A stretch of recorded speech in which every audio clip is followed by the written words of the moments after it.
Every story you love, every invention that moves you, every idea you wished was yours, all began as nothing. Just a blank page with a blinking cursor, asking a simple question. What do you see? Great ideas start on Mac. Find out more on apple.com/Mac. The detective said missing kids usually come home. What happens when they don't? Based on a true story.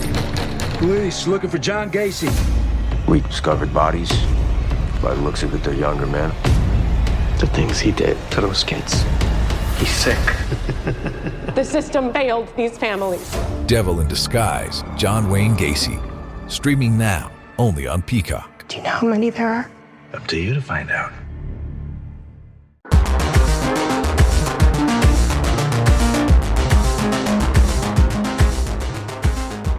Welcome to Why We Roll, a tabletop role-playing game design podcast by the Stillfleet Studio.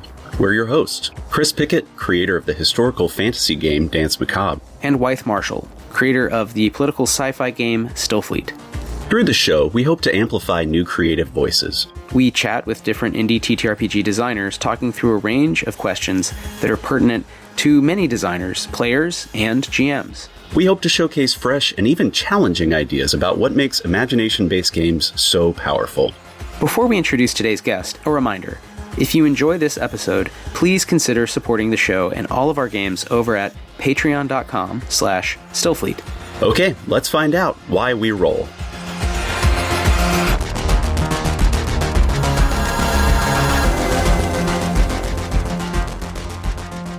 Right, what's up, everybody? It is Why We Roll, the TTRPG chat show brought to you by the Stillfleet Studio. You can find out more about Why We Roll, as well as all of our genre chainsawing games, as one of our members, Ethan, likes to say, at www.stillfleet.com. But let's go ahead and jump in. As always, I am Chris Pickett, and I'm here with my wonderful co-host, Wythe Marshall. What's up, Chris? Not much. How's it going, Wythe? Good. Yeah, excited to be talking about not only games, but sort of meta games, the industry as such today. So very excited for this one. Yeah. We got a very exciting guest today. I'm excited to introduce Rowan Zeoli. Am I saying your last name correctly? I'm sorry. I should have checked beforehand. You did. No, you got Yes. it. It sounds like a pasta. So it's real Italian, real easy to go with. I'm really excited to be here. Thank you so much for having me. Yeah. Thanks for joining us. And Rowan is one of the co-founders of Rascal News, a journalist. You've written for a lot of different places, but now you're over at Rascal. Yeah, no, I'm a co-founder of Rascal. We're a worker-owned, reader-supported tabletop journalism outlet. I've been there now for a little over a year since we started, which is crazy to think about. I've written there, written at Polygon. Thank you so much. Yeah, it is mind-blowing that this thing that we started survived for a year. So huge, excited to chat about it. Awesome. Well, maybe by way of starting to that chat, you could tell us a little about yourself, like just background. So what brought you to journalism more broadly and specifically to games? We usually ask about people's origins in games, but I feel like here maybe journalism is the place. But either way, we're gonna ask you about the other if you don't answer the first one. So, well, I'm gonna have to synthesize them both. It's been a real wild, wonky journey. So, started playing games. My friend was 16 years old. When I was also 16, wasn't like last year and I had a 16-year-old friend. We were playing games. It was his birthday. We had a 3.5 game that he was like, you should come over and we should play. And I'd be like, oh, that's sick. That sounds great. I was always a theater kid, parentheses, derogatory. And so I was performing, and this sound was really, really appealing to me. And I played this one game and I was like, oh, this is real interesting. I could really get into this. But then I didn't play again for a couple of years until I was at a cast party with some of my friends my senior year of high school, and they were talking about this show where people played Dungeons and Dragons on the internet, and I was maybe a little bit high, and so my inhibitions might have been gone, and I was like, what is this that you're talking about? And so it was 2015, 2016. Critical Role had only been going for a little bit. And I was like, oh, this is a new thing. Kind of got in the ground floor of Critical Role, which was an interesting time to get in. Played it for a while, started playing a little bit in college. Then I got kicked out of college for allegedly having marijuana.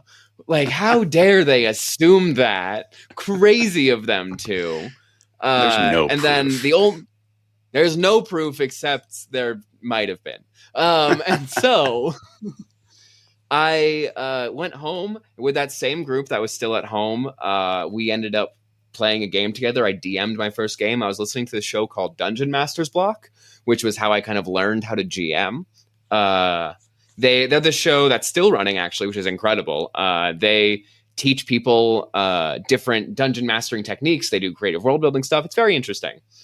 So I got into that, was playing it throughout college a little bit, and then just kind of filtered away as like life happened, as it often does.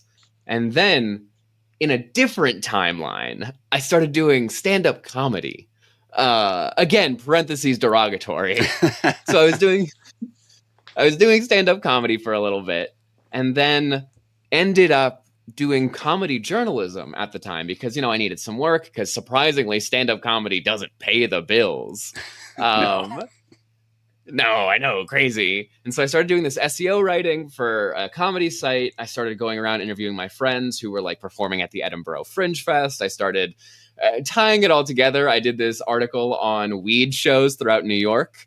And then I did an article for Autostraddle about being a trans comedian. I interviewed a bunch of trans comedians. And that was a really powerful piece. And I was like, oh, I actually think I like this whole writing thing more than I like the getting on stage and doing comedy. It's a little more sustainable. It pays better. I feel better about myself when it doesn't do well. Yeah. Your personhood isn't directly tied to your performance. There's at least like one stop before that. Exactly. And if one article doesn't do well, at least I'm going to do a bunch of other articles instead of having to get on stage and look people in the eye and go, oh, you hate this. I hate this. You hate this. At least if someone's reading it and they think what I write is bullshit, I don't know about it until they post about it on Blue Sky. Like, it's fine. You're still having fun either way. Exactly. So you did all the skills to become a GM. You did stand-up comedy, writing things kind of serious, writing other kinds of things, drugs, friends. Exactly. Growing up because friends were like, oh, we're too busy now, and the campaign ends, and you're all 15th level, but you never finished the thing. So you're like, I don't know if we win, or we kill God, or God kills us, or whatever. So you had you checked all the boxes to be an RPG expert, basically. Yeah. Exactly. It ended up going there. Ended up pursuing psychedelic journalism, which was a little bit of a pivot. Cool. Was writing about, it was really cool. It's for this site called Tripsitter. I was writing about psychedelics and gender, was writing about psychedelics and memes, which was funny and interesting.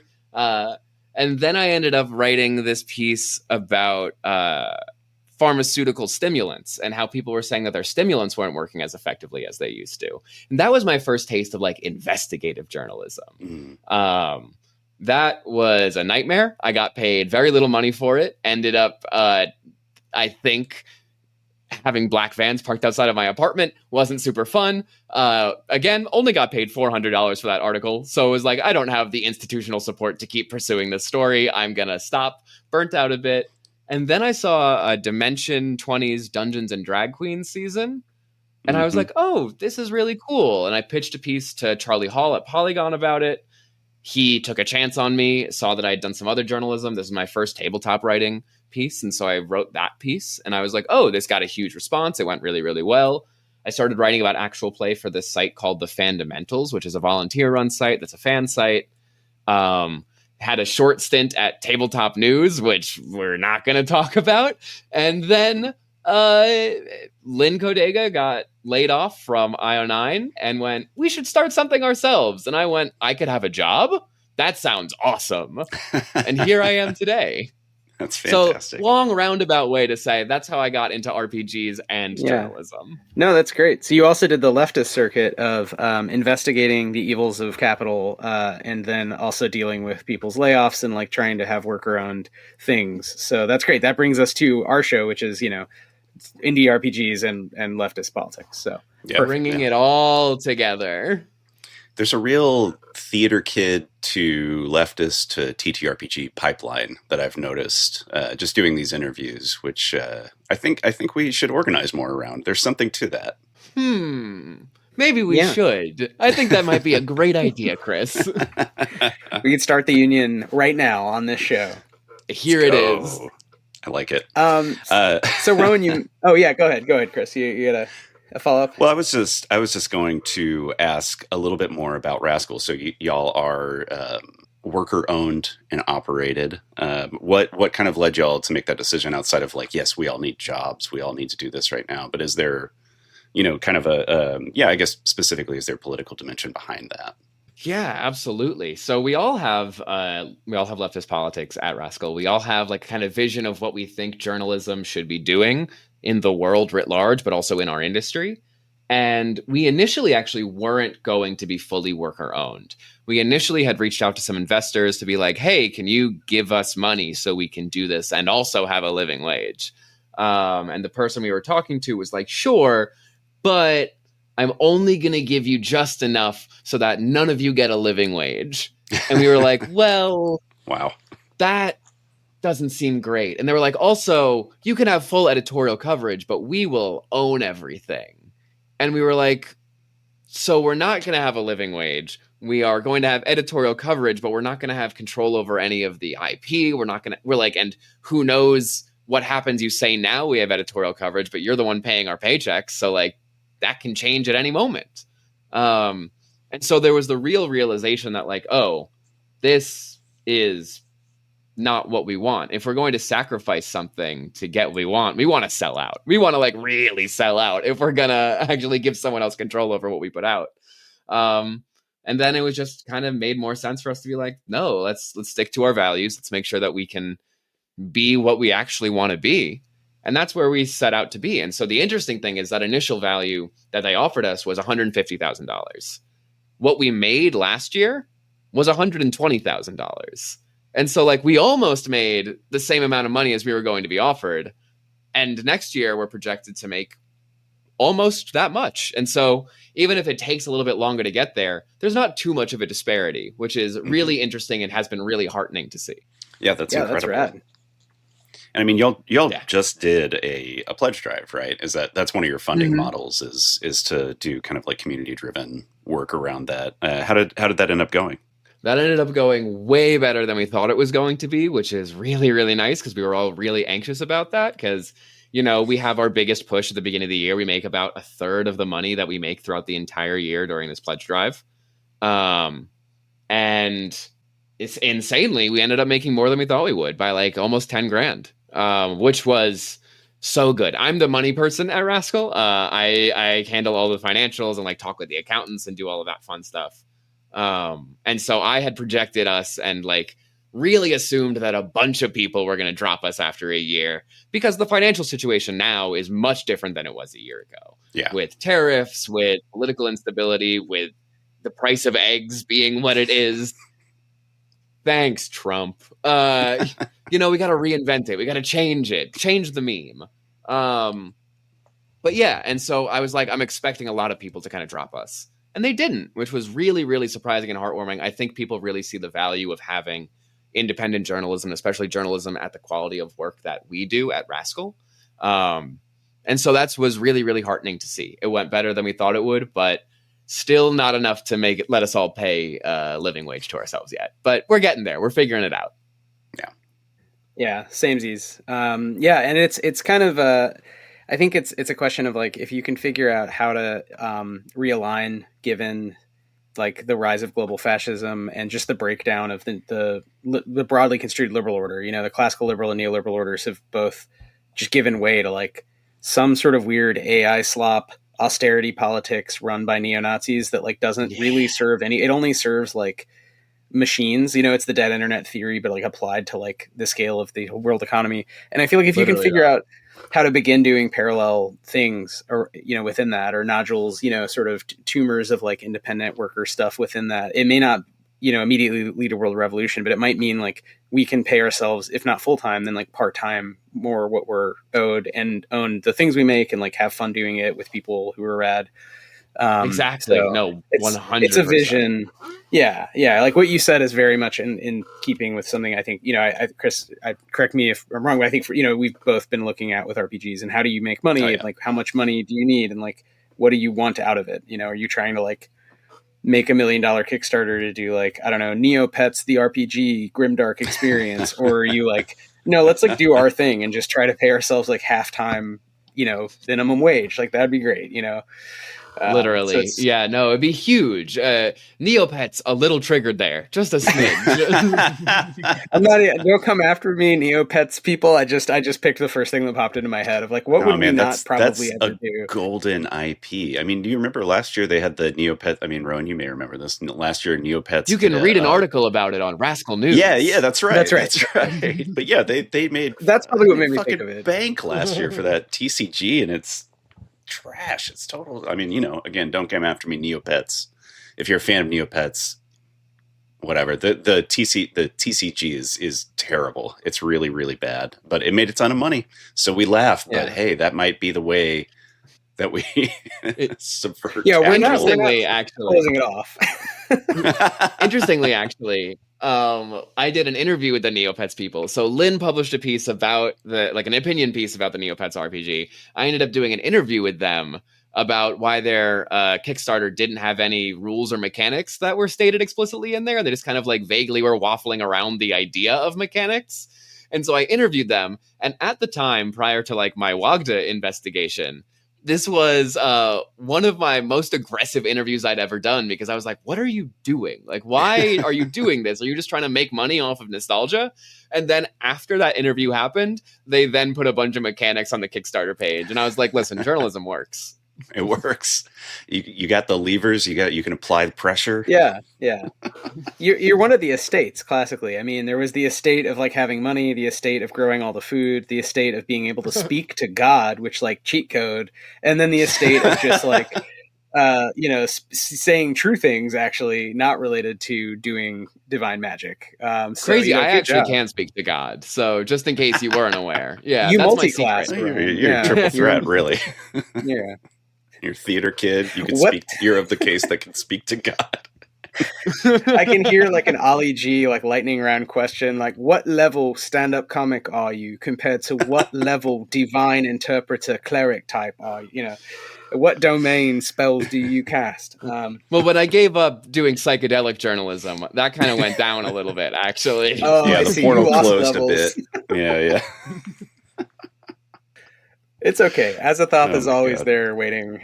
So maybe we should talk a little about like literally just what Rascal is. So for folks who don't know, so we know, but we know Rascal's news about RPGs. But, like, so what are some of the things Rascal does or covers? Like, who is involved? Maybe you can just give us a little more of a thick description, to use social science speak, about doing a Rascal. And we talked for which is one example that we interact with, are community driven or community authored press releases, which is really nice that you let people sort of do a proper press release on your site and guide them how. And I think that helps the community, the indie design community, feel like there's a central portal for like relevant news. But I know you do many other things. So, what's going on at Rascal? Yeah, well, the community announcement section that is huge. That's one of the things that we started from the very beginning, because we noticed that there was not really a central place for people to learn about what was happening specifically within the indie realm of tabletop games. Like EN World does a great job of talking about all like the trad big name games that are going out. But for all the little freaks out there who make their own little games or actual play podcasts, there wasn't really a centralized location. You just have to find it on Twitter or Blue Sky or whatever social media you happen to be on. And so our community announcement section are free to read, free to use. Like some of our other articles, you have to have a paid subscription or have a free membership to read them. You don't even need that for the announcement section, and you can submit them to Rascal completely for free. If you want to do that and you're listening to this podcast, you can do that. you can email us at press@rascal.news, and we'll set you up with an account to post those press releases. But Gita Jackson of Aftermath described our section as kind of reinventing the classifieds a little bit from like old school alt magazines or old school newspapers where people would post like, hey, I have a fridge for sale. Does anyone want to buy it? Or, hey, this event is happening. Does anyone want to go to it? But where a lot of old traditional magazines would use that as a revenue model to support their editorial, we haven't done that yet. Who's to say in the future, if things get really dire, that we might need to start charging a little bit for that? We really hope it never comes to that. But for the foreseeable future, it is completely free to read and post that section. So use that while you can. But the Rascal as it is today, Rascal News, was founded by me, Lynn Kodega, and Chase Carter. Those two are powerhouses in the tabletop journalism world. Lynn Kodega from IO9, you might know them from breaking the OGL story or the Pinkerton story, where that Hasbro sent the Pinkertons after someone who had Magic the Gathering card they weren't supposed to have, or when the OGL story, the open gaming license, very real, crazy stuff happening. We quote unquote write about games. That's a thing that I say quite frequently. But so it started with us. Chase Carter from Dicebreaker, RIP Dicebreaker, was an incredible source of indie journalism there and was writing about games happening there, and is truly just a powerhouse, an incredible writer, an incredible person. So I'm so glad that he's on the team. We started with the three of us. We have now expanded our core team to have Thomas Manuel from the Yes Indeed podcast, who is just this brilliant critical mind about games, writes some really beautiful pieces about like gaming culture across the globe, and does some like historical pieces about games that are really fascinating. And then we have Kaylin Ellis, who is our wargaming correspondent. She's incredible as well. And she broke a story about the Vallejo Workers Union at the Vallejo Paints factory out in Catalonia was striking because of some issues at their factory. And because of the coverage that we got to do there, then it went over to Polygon, because I also happened to be working at Polygon at the time, and I got to see the coverage that they were doing. And I was like, oh, we should talk about it over here as well. Wrote about it, and then managed to get the workers managed to get what they wanted negotiated, because again, journalism works. And so what Rascal does is we bring a investigative journalism approach, as well as a like critical approach to games and actual play that other outlets don't necessarily have the time or capacity to do, which I really, really enjoy, because I think actual play and tabletop games are both an art that deserves critical like discussion and dissection, as well as a business that really goes unaddressed because it's so small. Because like there are tech reporters, there are politics reporters, there are people working on these big industries that make, billions or trillions of dollars, and games aren't far behind that anymore. But they kind of get dismissed because they are like a hobbyist space, quote unquote. And so people get away with really, really bad abuses of power and exploitation, because this is a shock for me to see three normal Americans. I need to stop watching Fox News. I love having this comment section. It is great.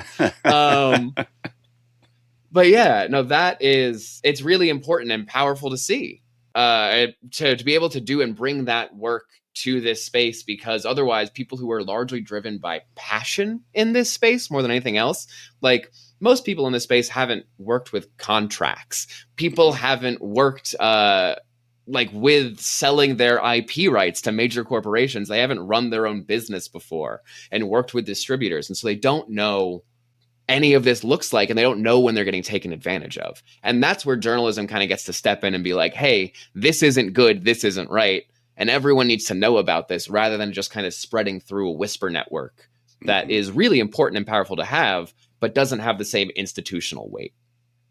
Yeah, for sure. I think that's especially true as we start to see more and more, or as more and more labor abuses within the gaming space come to light. I mean, you look at what's going on with like TCGplayer.com. They're doing union busting. There's just so, and like everything that Hasbro does is just like sickening to me at this point. Yeah, if you want to read a piece about Hasbro, we had a contributor write about how Hasbro used Irish workshop labor in the 90s. Like, yeah, they do some rough stuff. Yeah, it's great, but Gremlins it is really 3. easy. Gremlins 3. Yeah, Gremlins 3. Sorry. Halloween 3. That's what I was thinking of. Yes, Irish, Halloween 3. Yeah, the masks. Gremlins 2, Halloween 3. That'd be a great. No. Go ahead. But I think to your point, Rowan, it is easy to miss this stuff because a lot of people enter the space as hobbyists, and they enter it from a point of just entertainment or escapism or whatever. And I'm not knocking escapism, by the way. I never use that derogatorily. But yeah, it's easy to just engage with it on that plane and miss the kind of like larger economic or labor ramifications that are taking place behind the scenes, for sure. Yeah, and like especially when you work and live in an industry where everyone just knows Dungeons and Dragons. I mean, you try to talk about anything, you're like, "Do you know Dungeons and Dragons?" I kind of do that. Like having to try and explain that to the normal person is impossible, and then trying to break down that barrier even further. Yeah, that's kind of where Rascal lives a little bit, is trying to break that barrier. Yeah, so it's great that you're thinking of it holistically and as a place that's like safe for indie designers, but you're also treating the work itself seriously as like professional journalists and bringing those tools to bear, those skills. So yeah, I mean, I personally look forward to that because I think the industry, it's at a weird inflection point. There's so many people making games. There's still so little money on the indie side because it's all locked up with stuff associated with D&D, that I wonder, like whither the future. So maybe, I don't know if you have any thoughts on that, but given, we were talking before getting going about like, tariffs and just like the general situation and I don't know what's going to happen either, but I'm curious if you have a sense of like, just where the industry's at and what are some things either you find hopeful or we're talking about all the problems of the bigger side, but like, yeah, it's not going away anytime soon. So we all operate in the shadow of this colossal single game, which is really interesting. If you think like, I can't think of another art form where it's like every single time you make a sculpture in sculpture class, the teacher's like, but it's not Rodin, or like, you go to the movies. And every single movie is like Batman, and you're like, I don't like, fuck, like, damn. I wish I was actually my roommate, Elliot Davis. Yeah, I was going to say that's how I grade films. Yeah, it's either Batman Returns or it's not, and it's a very binary system, but it works for me. I'm sorry. Every single time. No, all the movies except on the Batman or not Batman spectrum. I was talking with my roommate Elliot Davis, who's an incredible game designer. He runs a production studio called More Blueberries. They're about to do a Pocketopia crowdfunder for my other roommate Viditya Valetti's game, A Land Once Magic. Go check it out. I didn't know you live with Viditya. That's crazy. Anyway. Yeah. Incredible powerhouse over here. Wow. And I can only talk about them on podcasts because it's a journalistic breach of ethics to write about them because I live with them. Well, they can come on our show and we can talk with them because we don't live with them, but we do like their games, but don't know them personally. So, I'll let them know. It out there. I'll let them know. Yeah, no, incredible games. But I was talking to them on the train the other day and they were like, yeah, so it's like if you made music and then you went up to someone who listened to music and they were like, you mean like the Beatles? Every time. Just like, you mean the Beatles? Yeah, I do like the Beatles. That's pretty good. That's pretty accurate. That is very accurate. And I feel like there are places like that. But yeah, thankfully not anymore as much. But that's, I wonder if one day we will live to see the end of Beatlemania in that sense, or about D&D. Like people are like, oh yeah, I know what D&D is, but like it's not like the thing that I'm doing right now, I don't know. We can only hope. We can only hope. But yeah, to go back to your question about what do we think the future is going to look like? Chase actually did a reported piece. He was at Gamma recently, which is this big game manufacturer, like business side convention that happens every year. And he spoke to a bunch of people, a bunch of producers, game designers, and like big game companies. I say big. He talked to like Paizo. He talked to like mid-tier publishers. Yeah. They're not Hasbro, but they're pretty big. Exactly, yeah. And that's crazy to be like, we have to exist in this industry where like Paizo and Hasbro on the same scale, when one is like, yeah, I'm a pretty big company, and the other one's like, I am everything. I am the alpha and the omega. Enjoying the show? Please consider supporting Why We Roll in all of our games over at patreon.com/Stillfleet. Dear patrons, we really love y'all. We just couldn't keep making Why We Roll without your support. Thanks so much for listening, everyone. Now back to the show.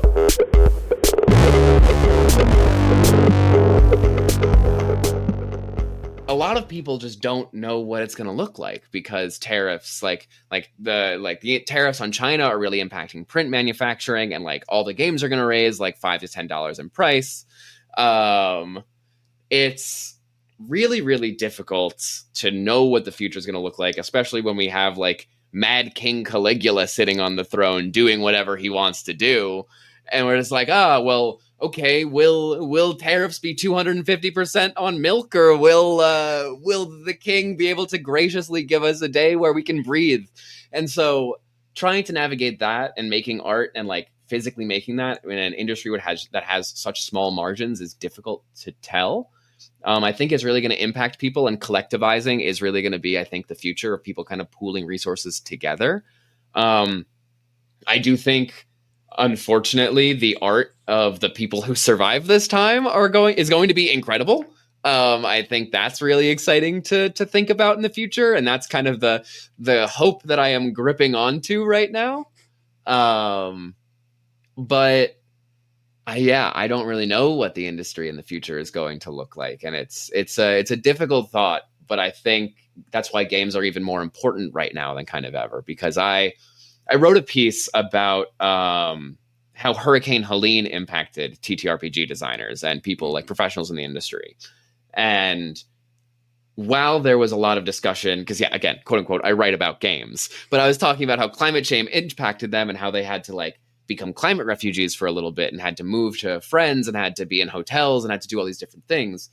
But like throughout all of it, they were playing and making games to kind of keep their morale up, and they were able to like keep that sense of community going because they were playing games together. And like, I think that is the real power. Like you were mentioning escapism before, and not saying escapism derogatorily.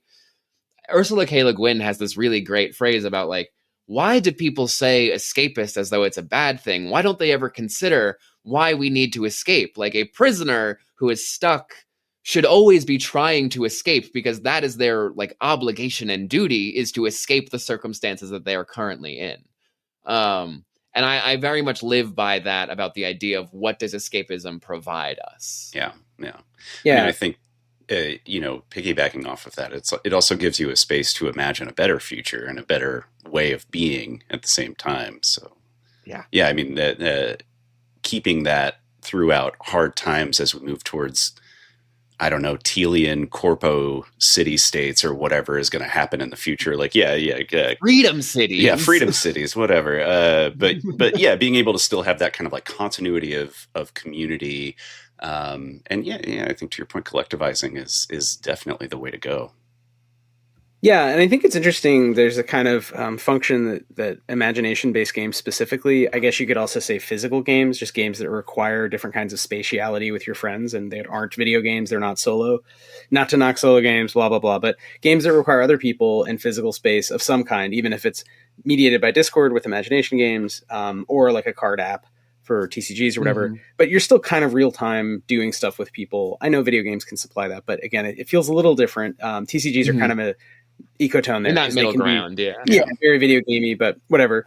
Broadly, I think it does sort of bear well in some ways, and I think it speaks to a change happening in capitalism and the cultures of late capitalism, that like that stuff is growing even as video games are quote unquote better, or movies or TV are sicker, and there's more streaming services. But it's like there's a lack of originality there, and a lot of that stuff, I think people are kind of tired of the one way, the sort of cinematic mode, and are looking for those forms of engagement that are actually kind of go all the way back to the human origins, people putting hands together in carmine, dust on the walls of caves. But like, I think I was just listening to an episode of my favorite political podcast had on Todd McGowan, who has a new book, Pure Excess: Capitalism and Commodity. He's a Marxist psychoanalysis expert, like historian of psychoanalysis. And his whole thing was about like excess and like how capital has to keep trying to sell the idea of kind of a pure excessive joy that has no downside. And it's kind of this ultimate drug thing that it tries to do through all commodities. And you see it best with like shitty action movies where you're supposed to feel like your brain just gets all these dopamine hits, and there's no downside. But the downside is you get very tired of it. It has no real connection to you. There's no organic connection, anything. It gets worse and worse over time with again, AI and overproduced stuff. But I think there's something with RPGs and especially good indies that like militates against that. Games where you're participating in making the rules or changing the world, or like Chris said, opening up possibilities that are liberatory, recuperative, and also just like being a different kind of person, maybe going through the catharsis of death and rebirth, but like with friends. And there's something like really powerful there. And I think that collectively people are maybe just becoming aware of our own power, not just as workers, which we should all be sort of aware of, like, hey, maybe we don't have to live in a corporate dystopia where we're totally atomized subjects, but also like specifically as people who, like really have the power to tell stories that are meaningful and create stories in community with others. And that's a little different, not to knock again, people doing like cool paintings or whatever, but there's something different about designing games that are made to be played in a physical realm with your friends. And you can talk about deep shit. Like that's actually really kind of a weirdly narrow remit that I think has been laying in the cut, like not being that dominant, but now is going to feel more and more timely, I think, as shit hits the fan. That's my like hopeful prediction. I don't know if that'll be true, but I'm like, man, that could happen, right? Yeah, I think I just did an interview. I wrote a piece and I co-wrote it with Thomas Manuel about Black History Month and how Black designers specifically and Black actual players are navigating this moment that is especially difficult. But especially in this time, I think looking towards like Black thinkers, because they've had to exist under American fascism for much longer than the rest of us have, because it's specifically been an anti-Black fascist world that we have lived in.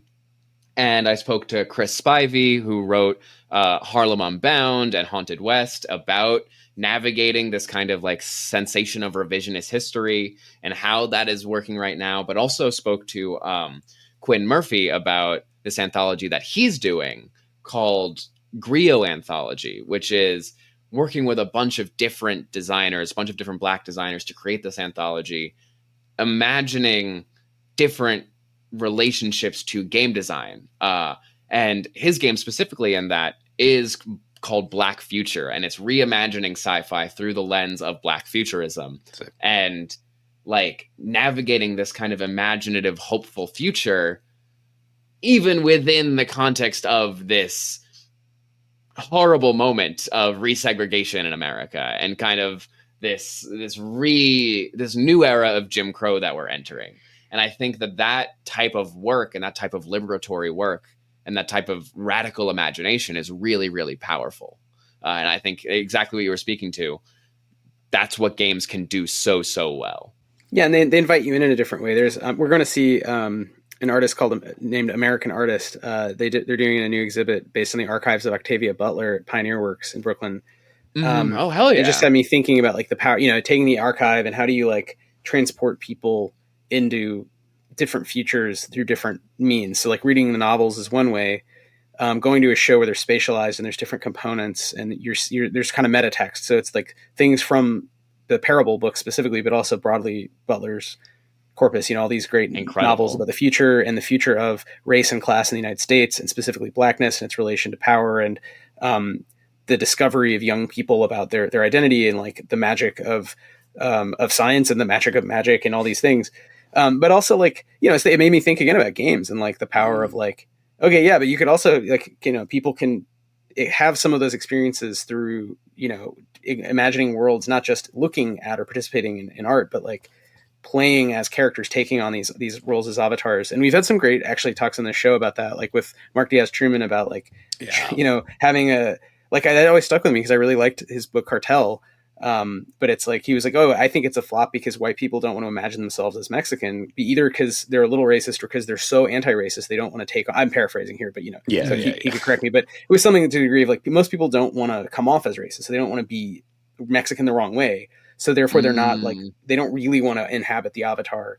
So it's interesting how that, we've talked a lot about that since about like fantasy and like, okay, maybe you make it fantastic or historical. So you invite people to be other in a way that feel, but I think there's so much to story-based games that allows you to really get to some deep places and still have fun doing it, which is maybe that's falling in the same trap of excess without downside. But But it just feels so different, than like imagining like even other kinds of art I really like. I just am less as a maker. I like want to make the game version, you know what I mean? As opposed to like the one way experience my words, read my tome. No, and that's super fair. And that's really interesting. Lynn Kodega wrote a piece about tabletop RPG version of Parable of the Sower that you can read on Rascal News. And again, it was really interesting because it very much was like, you're not really playing the game. You're experiencing the novel through the characters and going beat by beat through it, which again is a different way of experiencing story. Very interesting. But yeah, I get that. That was the Dark Crystal RPG is the same thing. Like there's not really rules. It's like you're just kind of retelling with your friends a movie, which is cool and fine. But that to me just immediately makes me think, well, what if you were like, break it down, you make characters, you're in that world. What's different about your version, or what's different about your experience? Because you are you and not a version of Butler, a version of her brain, a woman who's now dead, right? Who's a genius, imagining being a teen in the 90s, in the future. It's like, you're going to imagine a different thing. And so when we're asking you to imagine things differently every time, I think there's a lot that we can do with that. And yeah, I'm curious to see sort of the critical arm of Rascal really take off and engage and perfuse, and have people read more and write more about like, why these games? Why are we not all just playing like versions of like, Halo on our phones or whatever, Fortnite, I guess is what I'm so old. I'm like, isn't there a name for the game where you hurt one another on your phone? Yes. People still like Halo, I think. I think so. Right? I think. I don't know. Who's to say? They definitely love Fortnite. Well, this is a good segue, though. So what does the future have in store for Rascal? Like, what are kind of the next steps? You have been established. You've been around for a year now. Had some successful crowdfunding, some pledge drives, all that good stuff. What's going on now? Yeah, so we're actually bringing on 2 new contributors, which I'm very excited about. We're bringing on Cameron Kunzelman from Range Touch to do some critical writing, which is very exciting. Monthly columnist. We're also bringing on Brandon O'Brien, who is an incredible writer. Is a science fiction fantasy writer in like a novelist fiction space, but is also the poet laureate of Worldcon, and also does a lot of really interesting critical writing about games. And so I really love getting to platform the writing that they get to do in this space. They gave us some pitches for the work that they're going to submit and like do in their column. Very, very interesting, going to be incredibly cool. And that's what I really want to see Rascal do. Like, I want us to make a living wage. That would be incredible. And I want that to happen. But also I want Rascal to be an incubator for journalists, because so many people in this space don't want to do journalism. Like, that's just the reality of it. They want to make games. They want to make their own art. And I think that's super valid. But I think for that medium to then also grow and for it to develop, we do need to have that critical side of it. We do need to have the investigatory side of it to keep people honest a little bit, but also to differentiate and develop the medium and define the aesthetics of the medium through a critical lens. There's a really powerful blogging space that has kind of built up tabletop games. But again, people aren't getting paid to do that work. There is no central place where people can learn how to do this. You kind of have to go out on your own and figure it out yourself. Like, I didn't go to J school. I didn't figure this. I just kind of went through my own path and figured out how to do this, and then have still been actively learning how to do journalism and criticism. And so that's what we want Rascal to be. Like, in 5 years, I don't want to be just a journalist. I want to be like an editor. I want to be sitting on the back end, commissioning pieces from all these different writers, having people who have developed the skills to then do that and kind of create this next generation of journalists. And I want that to be kind of a global phenomenon, because Rascal isn't just like right now, I'm actually going to be the only American Rascal left, because Kaylin and Chase are both going to be in the UK. Thomas is in India. We have contributors from all around the world. And I want that to be the case, because there are so many burgeoning, incredible scenes across the world. We have South American contributors. We have like Southeast Asian contributors. I would love to get more African contributors on the site and writing about the African scene. Like there's obviously there's more Central European and Eastern European scenes as well. And so developing that kind of global community, because especially as America descends more into fascism, like this is not a thing we're going to be fighting for just the next 4 years. This is going to be something that's going to be decades that we're going to be fighting. Yeah, this might be a lifetime endeavor from here on out. Yeah, I mean, it has been. Like, you know, Obama expanded the quote unquote war on terror, and Biden, was a pure genocidaire. I mean, so the fact that they did it with more aplomb, or could have Common come to the White House, doesn't change the genocide, right? It only changes, when I think of it in terms of like my aunts and uncles, who are very nice people, but are sort of like rad libs who were like assuaged by that. They're like, nice white folks who were like, cool, Commons now at the White House, everything is well with the world. And I'm like, yeah, but that didn't change anything, And so I think now we're in a more open fight on both sides. And, I keep going back to other moments when other nations have had these breakdowns, the three-way fight, when you really have to begin to side up along whether you want a fascism or not, and see that liberals will always have that kind of weird role to see both sides, which is to me just insane. But they do sort of tend to like play both sides, and I think more and more people will find themselves being pulled in one direction or the other. So it won't flatten out completely. I still think it'll be like an evil empanada of like Great. That's a really great image. The empanada of evil. Ugh. But empanada mama is so delicious. I know. So good. I love empanada mama. It's the problem. Okay, we can't associate with this empanadas. Can't do it. No. It's a crime. But Rowan, actually, if you ever wanted, maybe Chris and I could try to put something together about sort of leftist politics and RPGs specifically. To speaking of, like the position of like, I don't know, we're here in the heart of the beast in New York. Yeah, we're doing it. But I love that you're talking to folks all around the world. That is awesome. That is so awesome. I really want to highlight that's a powerful way to like also make the hobby better. Like honestly, like it'll just be way better for that. And the shit being made around the world is so cool, and like the way people approach games and gaming culture is so like similar but so different. Mm-hmm. Thomas just wrote this incredible piece about how South Korea had their own like Gamergate-esque moment in 2016, but they handled it completely differently. They were like, oh, actually, maybe we shouldn't appease the fascists. Maybe we should actually stand up for gamers, and like we should stand up for marginalized women in this space, rather than being like, maybe the fascists have a point. Like, Jesus. Yeah, no, that was a great piece. I read that gave me a lot of hope to just read. Yeah, like I'd never heard of this. So it's great journalism, because it's nothing to me very long or hard to engage with, but it's deep, and that it's well written and well thought out, and I assume well sourced and all that. And it just is like interesting to see the whole world of games beyond like it was funny. I was talking to someone else in New York about this. Like it is an industry that, while growing, is just so small that it feels like you hang on to like each little affordance. Like you meet someone who does a thing and you're like, cool, they must know, like they must have the secret to like how the physical game world works. And then you quickly realize they're making shit up. Right. And they're like doing it to the, so it's sort of this chain of like bigger and bigger fish, all of whom are very small, and just a huge, no one has any idea what's happening. No. Someone somewhere, like I almost imagine like Richard Garfield in a huge glowing green mask. It's just like, someone knows like how to sell games, but like everyone else is just like trying to find that Oz tower. Yeah. It's just one dragon who's like, what if we put AI in it? Yeah. That's how we'll sell it. I mean, it's laugh, a dragon with too many fingers. Yeah. A dragon with too many fingers. Man. I don't know. I have one other substantive question, Rowan, and Chris, you may have many more.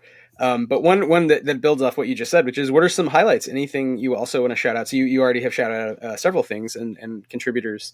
But are there anything you've worked on personally recently that you want to sort of shout out? Any games that just seem cool? Either you played them or you read about them or interviewed someone.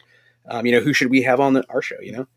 Yeah. We'll definitely have Quinn Murphy on. Quinn's incredible. Definitely have Elliot and Viditya on. They're incredible. I also live with Dylan, Super Dylan. Also incredible. Wow. Love them so much. Yeah. Real powerhouse. What a home. It's beautiful. It's an incredible home. It's just a joy to live here. It makes me so happy. But something I'm really proud of having worked on, I wrote it last October, was the investigation into world of game design. That's maybe the thing I'm proudest of having written. truly just wonderful. Horrible stuff that I was writing about, but really an evidence that it was like, oh, what we do matters, because I spoke to like 20 people. I wrote this like 30-page article deep diving into how this company was exploiting people and like what was going on, and just being like, oh, the work that we do matters, because now that company is real fucked because people won't work with them because they know that it's not safe to work with them anymore. And it's really, really heartening to see happen. Other people that I think are doing some incredible work, Kendo Smith, who is doing an actual play called Voices in the Woods. I wrote a piece of criticism about that. Maybe I'm going to give to my own horn a little bit. Maybe one of the best pieces of actual play criticism that exists, because there aren't too many pieces of actual play criticism that exist. But I think you guys would really fuck with it, actually. It's this show that uses Void 1680 as an actual play. It's set in a suburban dystopia. And it is framed as a student project of a student doing a radio show with music they found from the outside. And all of the music is like DIY music. So it's like punk, electronic, alt indie music. And throughout it, they're talking to other people in their town about like living in this dystopia. But they're all like, oh, it's a commentary on suburbia and like American exceptionalism. And they're slowly watching as like things are kind of breaking down and people are questioning the world around them. And the core thesis of it is like the music that this host, Little Harry, is bringing into this world is making people question what's going on. And then, not to spoil anything, but the final episode aired on 9/11. And that was a very specific choice to air that final episode on. And I think both of you should listen to it. I think you would really, really like it. I think it's really cool. Anyone listening to this show should go listen to it. It's one of the best actual plays I've ever listened to. Really just incredible work happening there. That's really sick. I will definitely check that out. I haven't even heard of that one. It's funny because, you know, actual play and TTRPG, the industry in general, is so narrow, but there is so much happening all the time that you miss 90%, or at least for me personally, I miss 90% of the stuff that's coming out. It's crazy. Oh, it's my job to know what's happening, and I miss 90% of the stuff going on. So like, I get it. Yeah, that's it's very true. It's also a weird thing about cultural criticism broadly, that like even when you're an expert, you don't know 99% of the things, just because the world went from like, in Oscar Wilde's day, there were like 2 plays on at a time in a city, you know, and now there's like 8 billion people. So even you pick the most obscure, Chris and I are like, we will know all the indie RPG, and immediately it's like, you know, hold my beer. Like the design community is just like, oh, we're doing it this way, we're doing it that way. It's great. We were unpacking our stuff, and just Viditya's stuff. Literally, I was cataloging games because I'm broken in the brain. And just Viditya had 130 board games and 120 RPGs, not counting the zines. Wow. And I was like, oh, this is 1 out of the 4 of us. And there's not going to be that much overlap. No, it's funny. It is fun to be in a position with any genre. I think this is probably fun for music fans who get into one real weird family and genre and species of vinyl, and then there's like a there's like the weird alt B side from 1973 that like shouldn't even exist, you know. So it is fun when you get to the point where you like know, like at a convention, you go through the flea market area and you know like 99% of the things, and then there's that one that stands out that you're like, what the fuck is this? You know, and that is like a fun place. And it's a banger, and no one's ever heard of it, but it's a fucking banger. Or it's like another GURPS or Palladium 80s like unplayable IP thing from some science fantasy books you've never read, but it like has like really weird art that's like only a little problematic, but like, you know, there's something about it. Or maybe a lot problematic if we're talking about Palladium. We're talking about Palladium. Let's either be way real here. Either way. But yeah, no, it's great. It's really great. It does feel great to live in a time when there's so many people making very different stuff too. So I don't know what that bodes. Economically, it doesn't feel like it's aligned in a way, but I think to your point, that's tied to like higher level. That's tied to things well beyond our ability to really control. And to kind of speak to that just a little bit before we, when I was writing at Polygon, that was an unsustainable workload. I was working 19 hours a week, and they were having me write 10 articles a week in 19 hours. Insane. I was talking to someone who worked at Kotaku, and they were like, that's insane. That was more than we had to do at Kotaku. And I was like, that's a fucked up sentence you just told me. Famous for their amazing labor practices, Kotaku. Exactly. And like, that wasn't Charlie Hall's fault. That was like the executives at the top end of fucking Vox Media. But like, there's a real, like, you can see that when I wrote about a game, people started making money. Like, it was a direct correlation between the two. And unfortunately, Rascal doesn't have that platform. Like, we don't have 10 million viewers every fucking month. We have like a couple 10,000 every month, which is amazing and great. Yeah. But like, having the infrastructure, then building up that infrastructure, because there are people who want to play these games. There are people who are interested in them, but we don't have the systems to distribute and disseminate that information, which is kind of what the announcement section we're trying to do, to make it free and make it so people can be like, hey, here's my game, look at it.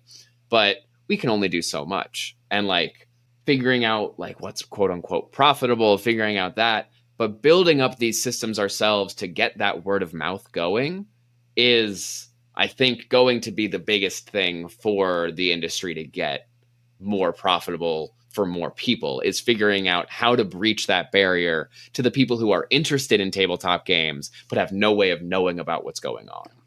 Yeah, I think it's probably linking up, and it's all tenuous because we don't own, say, Patreon or Ko-Fi or whatever. Coffee, maybe it's pronounced coffee. I don't know. I think it's coffee, because you can then buy a coffee for someone. You can buy a coffee. I just realized that I'm saying it. I literally have never said it out loud. I don't think I've ever had the reason to say it out loud. Or like Substack or Ghost, or but I guess it's like this model, even YouTube, right? Like it's so that's about ads. These are different things now that I'm talking about, but like platform subscriptions or ads or something, or sales through itch or whatever. But to your point, it's like, even if we're not trying to build a new platform, or Rascal's not trying to build a new platform, it's somewhat visibilizing like a movement or sort of meta, group of things happening, and being able to name them and have them communicate and be more visible. Because right now it's all sort of lost in just the internet ether of people on what, was X, now Blue Sky, like kind of talking to small other groups, smaller networks. So it's trying to figure out ways to bring people together. And I feel like, it made me think of, for BackerKit's Pocketopia, their sort of Zine Quest competitor they're launching, we're participating in. They had a link that was clearly for Pintopia, which is what it's based on, which is about enamel pins, so like clothing. But they had a link to aesthetic categories, and they were like 120. And I was like, so they're like, pick 3. And I was like, great, 120 words. I love doing words. Chris, we just did this for the company. Like, what is our vibe, right? What are the keywords? So I looked at the words, and they're all words like cottagecore or like vintage baby. They're like these made up kennings, they're like these made up poetic, like, but very new school internet. Like, someone 20 years younger than me wrote this list. And it's kind of amazing to think about, like, this is a fairly large company by our tiny standards, like trying to get creators to be like, align yourselves along one of these words. So, I picked like, tempted by like babycore. I was like, no, I don't think we actually do babycore. I don't think we're babycore. Yeah. We might, we could probably hit castlecore, which I believe castlecore. I believe Pinterest recently said was the vibe of 2025 as castlecore. That feels terrible. That feels like an awful boat. I'm telling you, it goes back to like Peter Thiel and Gavin Yarvin. I have a whole. It really fucking does. I have a whole conspiracy theory around neo-medievalism, which is also why. Listen, working on psychedelics, Peter Thiel has fucking followed me everywhere. That's horrible. I'm sorry. But he's going to follow us all everywhere. Like, that's the thing. Yeah, seasteading. He lives on a boat. He gave up seasteading. It's all about neo-feudal city states now. That's the vibe we're going for. Yeah. I hope at least they can turn into a giant train or a giant boat. Like, if you just think big, if Peter Thiel, if you're listening, if you, famous arch conservative bad guy, are listening to our show about leftist RPGs for some reason, please make your giant cities also transform. Yes, please. Thank you. I mean, Peter Thiel, be cool about it. Famously an early Dungeons and Dragons player as well, so he could be listening. Who knows? If you are P. Tizzy, I don't like you. I don't know. P. Tizzy. Yeah. P. Tizzy. Yeah, no, Peter Thiel funded a lot of right-wing psychedelic movements, and that's why, like, yeah. That could be one of those categories, right-wing psychedelic core. Is that so? That's a thing, right-wing psychedelic movements. I think of psychedelia being part of broadly construed the new left in America, and the kind of like age of Aquarius. But I'm sure a lot of people look up Symposia. They're incredible. The work they do is amazing. I know some of the folks who work over there. Awesome. They were recently attacked in a hit piece for stopping Peter Thiel funded groups from getting MDMA approved and pushed forward into medical tests because there were a lot of ethical problems in the testing that was being done there. Incredible work. Go look at awful shit that was happening over the New York Times, as always.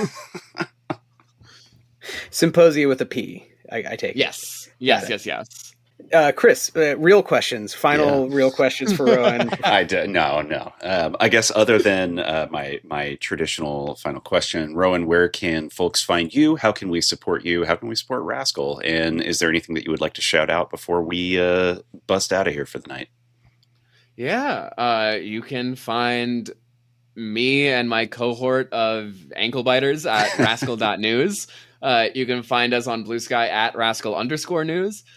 Please subscribe to independent journalism, whether it's Rascal, whether it's other groups like Aftermath, Defector. If you live in New York City, Hellgate. If you live in DC, 51st State. Just a bunch of people. Hey, like truly people doing incredible work all across the country, all across the world. Truly, independent journalism is the future. It's the only way that we're actually going to be able to hold people accountable as these institutions continue to crumble, as people like Peter Thiel and Elon Musk fucking destroy the institutions that once exist by gutting them and replacing us all with AI. So please support us and do that work. Yeah, I know. Big tear, big sad. I'm laughing. You can hear me laughing on the audio, but it's like a cry laugh. I just want that to be completely clear to our listeners at home. Yeah. It's like we're tied up in a basement, but the basement is techno-feudal America. But we're playing D&D in the basement, guys. It's gonna be okay. Right. Well, we're Desaad writing and shit on the walls, right? We're yelling while we're tied up. Like, what choose a number between 1 and 20. What am I thinking of in my head? How many goblins appear before you? One other really cool group I'd love to shout out before we stop, but Bowl Press does some really cool work. They write games specifically to be played by incarcerated gamers. They design it so that way, like, it's soft cover. It doesn't have any explicit like mentions of violence in it, like specific things like that. They're really cool games. They're mystery games. They're written with incarcerated writers in mind. You can get them to donate directly to incarcerated people if you know any who would want to play in behind bars. You can also buy them and support the work that they do. Truly some cool work happening. That's the last people I want to shout out. No, that's great. What is the name of that group again? Bowl Press. Because is it spelled BOWL? Oh, BULL. BUL. Sorry. Okay, got it. Not I just want to make sure bowl. I can like find them. Sorry, my New York accent really conflated the two. That's fine. We can't all have timeless mid-Atlantic. Yeah, see? Bowl Press. What is happening? Listen, it's 8 p.m. We're just going crazy. Well, it's daylight saving, so it's really, I don't know, midnight. I set up this bed that's right behind me at 6:30 a.m. the other day because my brain got fucked up from daylight savings time. I had no idea what's happening. Excellent. Well, on that note, Rowan, please, is there anything else you want to shout out? Is there anything you wanted to talk about, beyond how great Rascal is in some of these other amazing organizations? Now I want to have Bowl Press on the show, because that's really cool. Like trying to create games. Don't do interviews explicitly. Oh. There you go. Well, really cool. They want their work to speak for them. I respect that. Okay, also cool. Yeah, read Rascal News, read our announcement section, submit your announcements to our announcement section. We want to be a space where people can promote their work and to get people to know what the fuck's going on. If you have a crowdfunding game, if you have an actual play production, if you have a game that you've already made that you want more people to know about, if you're making an adventure, if you're hosting an event, if you're hiring for people to come work for you at your tabletop business, whatever it happens to be, submit a press release to us, and we will publish it on the site as long as it doesn't have anything too fucked up in it. That's fair. Great. Well, thank you so much, Rowan Zeoli. You're the best pasta name that we've had on the show. Definitely. No, really. Thanks for all the work you're doing, and We will. We'd love to have you back on whenever, if something's happening at Rascal, please think of Why We Roll. And we're not journalists per se. We're para-academic game designers and artists. I don't know, but we're sort of in the same world of like want to elevate good journalism that is leftist and about imagination and the future. So thank you.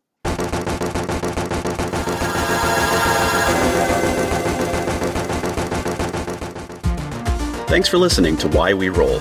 Our theme music is by the brilliant Sam Tyndall and Arpline. If you enjoyed the show, please subscribe wherever you get your podcasts. You can find us on all social media at Stillfleet. You can find out more about Danse Macabre, Stillfleet, and all of our games over at stillfleet.com.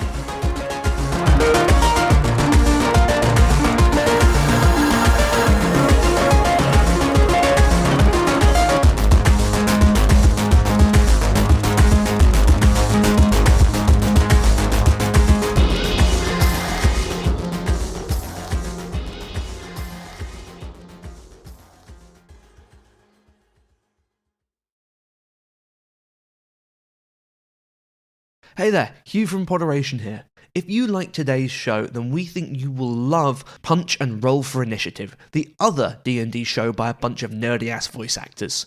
Join a brand new show from the ground up with a cast full of professional voice talent as they make their own adventures in a custom-made fantasy world. If you want to hear more, check out our website at podderation.com.